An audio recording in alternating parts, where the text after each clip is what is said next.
Donc déjà merci Sylvie pour, nous avoir invités à cette conférence. C'est vraiment très sympa. Pascal s'excuse, mais il est en train d'écrire là en ce moment sur notre voyage justement. Il a décidé de partager vraiment ce qu'il avait envie, ce qu'il a vécu, parce que ça a été vraiment un voyage très riche.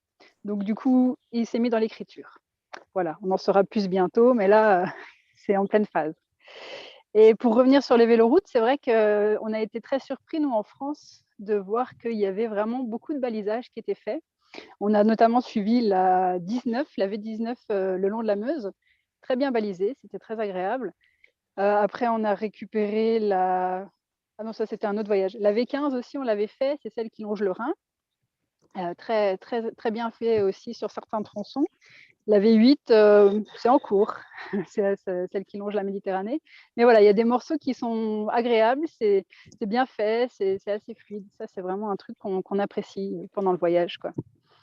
Et voilà. Et donc, nous, on voyage à vélo depuis 2015. On a fait pas mal de petits circuits au fil de l'eau pour se tenter, parce que voilà, on n'avait jamais fait ça. Et au fur et à mesure, on s'est rendu compte que c'était quelque chose de tellement facile, le voyage à vélo, qu'on pouvait aller loin, lentement, mais loin.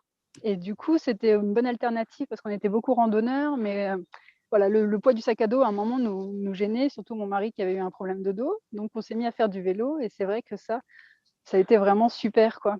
Et une réelle autonomie aussi qu'on pouvait avoir, de pouvoir faire toutes les routes, voilà, avec notre carte, on se sentait vraiment libre. Et du coup, ça nous a donné envie de plus en plus d'aller plus loin. Donc après, en 2017, on a fait 4 mois à vélo en France. On s'est dit qu'on allait déjà découvrir la France. Et là, on a décidé de faire les massifs pour voir, pour se tester ce qu'on pouvait faire, voilà, comment on réagissait quand on montait un col pendant longtemps. Et du coup, on s'est rendu compte que 5 heures d'ascension de col, ça se fait. Ça se fait et on a une super récompense en haut, on a une énorme fierté et ça, c'est vraiment des défis qu'on adore, quoi. Et du coup, voilà, on a fait ça pendant 4 mois et demi en 2017. 2018, on a décidé de tout vendre et d'avoir juste nos vélos et notre camping-car. Et du coup, en 2019, on est parti. On a préparé notre voyage en gros pendant l'hiver.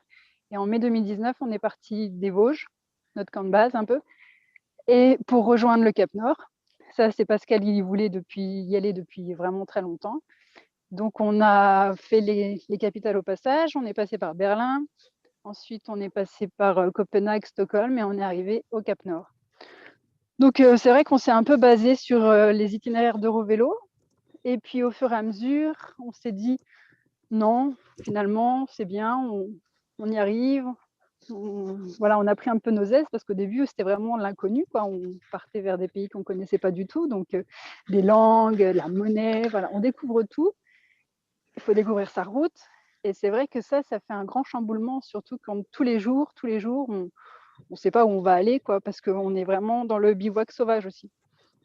Et surtout dans les pays scandinaves, c'était quelque chose de très facile. Donc, du coup, on a vraiment pris un plaisir à trouver les super spots pour dormir et vraiment à être en autonomie. Donc, nous, c'est vrai qu'en plus, dans les pays là-haut, on faisait en sorte d'avoir assez d'autonomie en nourriture parce qu'il y a des fois où on ne trouvait pas grand-chose quand on était en Suède, dans le nord. Et ensuite, on est arrivé donc au Cap Nord. On a eu une super météo. C'était vraiment chouette comparé à d'autres qu'on a croisés qui avaient eu une tempête juste avant. Là, c'était chouette. Ça aussi, on est très attentif. Avec les portables, maintenant, on peut voir la météo. Ça, c'est très important aussi, surtout quand on voyage à vélo, parce que pédaler sous la pluie, ça n'a aucun intérêt. Donc voilà, ça, c'était un peu les mauvais côtés de temps en temps, mais on a eu une bonne météo dans l'ensemble quand même. Ça, c'était chouette.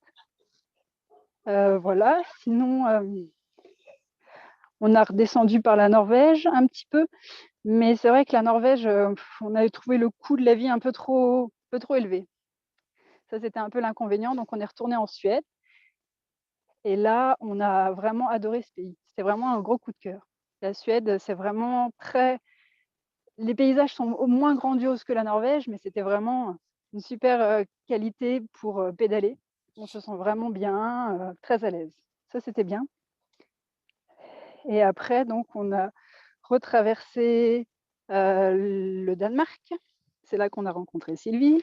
Ensuite, on a retraversé l'Allemagne, on a re-rencontré Sylvie et ensuite on est arrivé en Belgique. On a passé les Pays-Bas et on a récupéré la Meuse d'abord.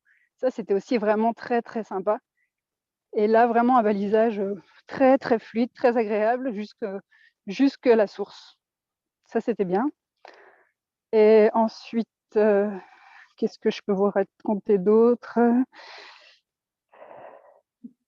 Et c'était intéressant aussi de voir comment on est capable de s'adapter à tous ces changements, parce que tous les jours, on voit quelque chose de différent. Et ça, vraiment, c'est quelque chose qui nous a vraiment transformés, quoi, parce qu'on quitte notre routine, on quitte notre zone de confort vraiment tous les jours, quoi. Et ça, c'était vraiment le point fort, quoi. Les choses que c'est ça qui nous a vraiment animés pendant tout ce voyage. Et au final, on n'avait pas envie que ça s'arrête. Donc, on a continué, continué. On savait qu'on n'avait pas de limite de temps. Ça aussi, c'est une réelle liberté. Donc, on a traversé la France assez facilement. Et ensuite, on est arrivé en Espagne. Là, on a fait toute la côte espagnole. Et c'était un peu moins rigolo parce que c'est très urbanisé. Mais on est arrivé à notre deuxième objectif qui était le Tarifa. Donc, dans ces cas-là, on a fait le Cap Nord, Tarifa, les deux extrêmes de l'Europe qu'on s'est dit qu'on allait faire, quoi. Donc voilà. Et après, on a fait un petit saut au Maroc. Là, c'était pas la meilleure expérience. On a passé juste 5 jours. On avait prévu de faire plus, mais c'était pas très intéressant. En plus, la météo n'était pas très idéale. Donc du coup, on a continué en Andalousie. Et là, c'était une autre mode de voyage parce que notre objectif était atteint. On voulait arriver à Tarifa. Et qu'est-ce qu'on fait maintenant? Bah, de toute façon, il faut rentrer dans les Vosges à vélo, quoi. Donc du coup, on a continué l'Andalousie et là, vraiment, on s'est laissé inspirer par ce qu'on voulait aller. On avait vraiment cette grande liberté et ça, c'est vraiment très agréable, quoi, qu'on n'a pas de limite de temps.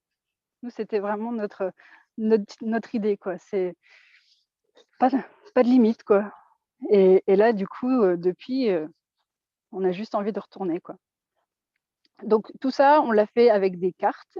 On est vraiment carte routière. Vraiment, quand on était perdu, le GPS sur le portable, mais essentiellement les cartes. On est beaucoup plus... ouais, on aime bien voir, on aime bien... Et puis sur certaines cartes, il y a les petits bâtons aussi. Comme ça, on sait comment le col ou la montée va être difficile. Ça aussi, on aime bien savoir. Donc voilà. Et puis, on est arrivé au Portugal au mois de février 2020. Là, on était déjà à nos 14 000 kilomètres. Et on a fêté nos 10 mois de voyage au Portugal.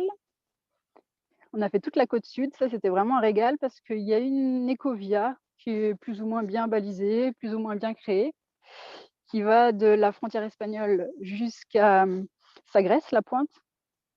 Et on passe vraiment des chouettes endroits. Et là, du coup, on s'est retrouvés confinés de mars jusqu'à juin dans le sud du Portugal. Donc, c'était pas trop désagréable. Et après, on est reparti. Et là, on a vraiment traversé le Portugal encore d'une autre façon parce que ces 2 mois de repos nous ont vraiment fait voir les choses différemment. On s'est posé, on a décidé de vraiment prendre le temps de visiter, d'apprécier les choses, peut-être aussi un peu plus au contact des gens parce que c'est vrai que nous, on est un petit peu, on fait notre petit truc, on n'est pas trop rencontre comparé à certains qui ont besoin d'aller chez les gens ou d'aller voir les autres. C'est vrai que nous, on aime bien. On fait notre petite sauce et puis si on rencontre du monde, c'est bien, sinon tant pis, quoi. C'est pas notre but. Voilà. Et après, donc, on a tout remonté le Portugal. C'était vraiment magique. C'était vraiment très agréable. Après l'Espagne, là, on est passé assez rapidement et puis il a fallu qu'on rentre pour septembre dans les Vosges. Donc, on a retraversé la France en passant par le Massif central. C'était vraiment aussi très beau. Le Massif central, c'est vraiment très agréable pour faire du vélo.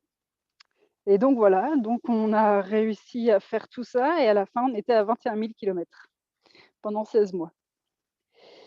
Voilà un petit peu notre récit de voyage, ce qu'on a fait. Donc, Pascal, lui, il posait tous les jours ses réflexions sur un blog. Il a fait un blog et vraiment besoin de mettre ses inspirations, ses envies. Et moi, j'écrivais sur papier aussi ce que je pensais. Donc voilà, donc tout ça, ça nous a fait évoluer, voir les choses différemment. Et on se rend juste compte qu'on a envie de voir encore plein de pays, plein de choses à vélo. Ça donne juste envie de repartir.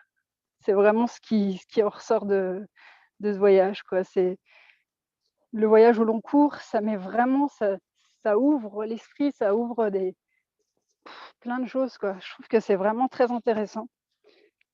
Et puis le vélo est vraiment quelque chose de bien. Au niveau physique, au niveau du corps, au niveau des sensations, c'est pas difficile, quoi. Nous, on n'est pas en vélo électrique. Ça, c'est aussi pour une autonomie, c'est plus simple. Et voilà. Donc, on a juste hâte, c'est de repartir. On attend un petit peu de voir les autres projets qu'on pourrait faire. Et donc, Pascal, en ce moment, il écrit un livre où il raconte un petit peu tout, justement, ce qu'il a posé dans ce blog. Et vraiment, parce que c'est quelque chose, c'est tellement fort, ce genre de voyage, cette idée d'autonomie, cette idée de liberté, et puis c'est à la portée de tout le monde.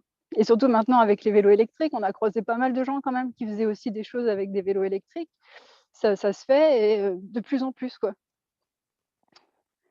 Donc voilà, un petit peu ce que je Merci. voulais vous dire ce soir.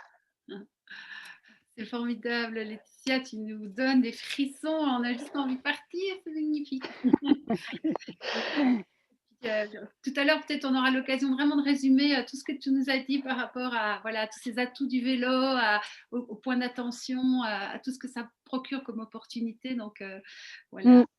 on aura vraiment encore du plaisir à échanger avec toi. Et puis il y a quelques questions qui viendront dans la suite. Donc super. Mais en tout cas, merci. Et je vais passer la parole à Mila qui va enchaîner, à mon avis, aussi nous faire rêver de déjà avec ses magnifiques voyages et aussi des milliers et des milliers de kilomètres au compteur. Mais c'est pas ça qui compte, hein, on l'a bien compris avec ce témoignage, c'est vraiment la profondeur et tout ce que ça vous a transformé Mm. dans votre vie. Et je pense que ça, c'est un message quand même super important et c'est la démarche de pèlerin aussi.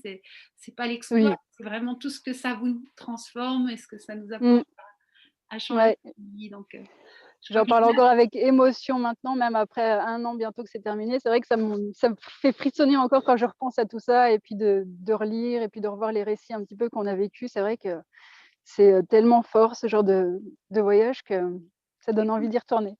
on frissonne en même temps que toi. Moi, j'en ai la chair de poule aussi, c'est émouvant.